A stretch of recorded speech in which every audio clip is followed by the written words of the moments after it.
সকাল সকাল ছাদে এসে আজকে মনটা খুশি হয়ে গেল। অনেক দিন পর আমার টবে দুটা রক্ত জবা ফুল ফুটলো।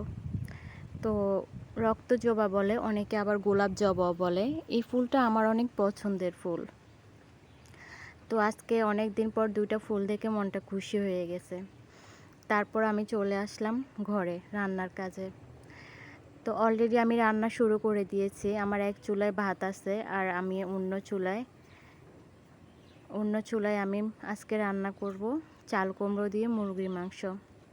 তো আমি একটা পাতিলে তেল নিয়ে নিলাম আর কিছু গরম মশলা, পেঁয়াজ, তারপরে রসুন বাটা, আদা বাটা সব কিছু দিয়ে আমি মশলাগুলোকে কিছুক্ষণ ভেজে নেব। মশলাগুলো যখন বাদামি রঙের হয়ে আসবে তখন আমি তার মধ্যে হলুদ, মরিচ গুঁড়া, তারপর ধনিয়া আর জিরা গুঁড়া একসাথে দিয়ে দিব।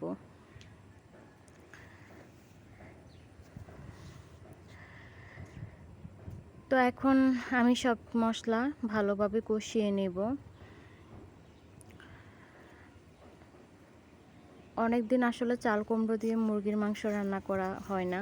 তো আজকে আমার শ্বশুর বলল যে উনি চাল কুমড়ো দিয়ে মুরগির মাংস রান্না করা খাবে। তো যার জন্য আজকে চাল কুমড়ো দিয়ে মুরগির মাংসটা রান্না করতেছি।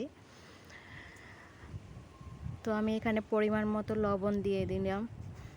এখন আমি ভালোভাবে নেড়ে চেড়ে মশলাগুলোকে ভালোভাবে তেলের সাথে মিশিয়ে ভালোভাবে এগুলোকে আমি কষিয়ে নেব। মশলা কষানোটা যদি ভালো হয় তাহলে আপনার রান্নাটাও কিন্তু পারফেক্ট হবে, কালারটাও কিন্তু সুন্দর আসবে।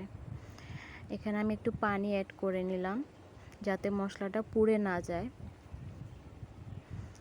তারপর আমি ভালোভাবে আবার এগুলাকে নেড়ে চেড়ে ভেজে নিলাম। মশলাটা উপরে আমার তেল বেশি উঠছে। এখন আমি মুরগির মাংসটা কষিয়ে নেব। মুরগির মাংসটা দিয়ে আমি ভালোভাবে নেড়ে চেড়ে নিলাম। তারপর আমি ভালোভাবে এটাকে কষিয়ে নিলাম কিছুক্ষণ। তারপর আমি দিয়ে দেব চাল কুমড়ো।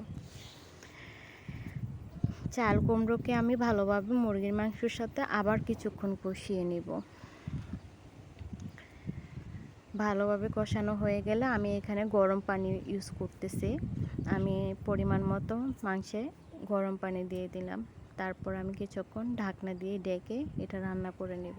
এই চুলায় আমার ভাতটা হয়ে গেছে অলরেডি। এখন আমি ভাতের মাঠ ফেলে নিচ্ছি।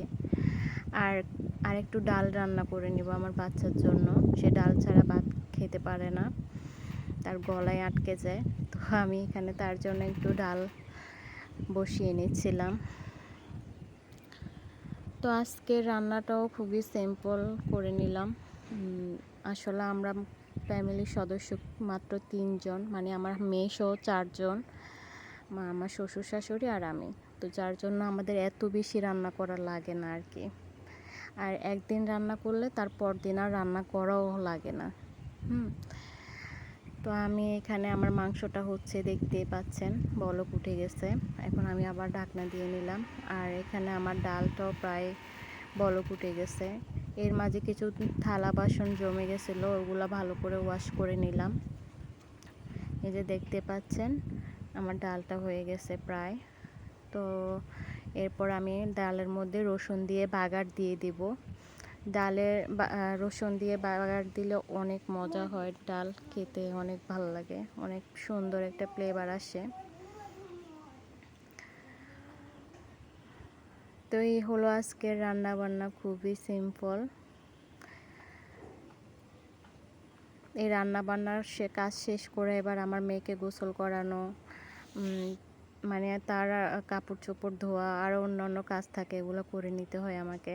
তো সবাইকে ধন্যবাদ।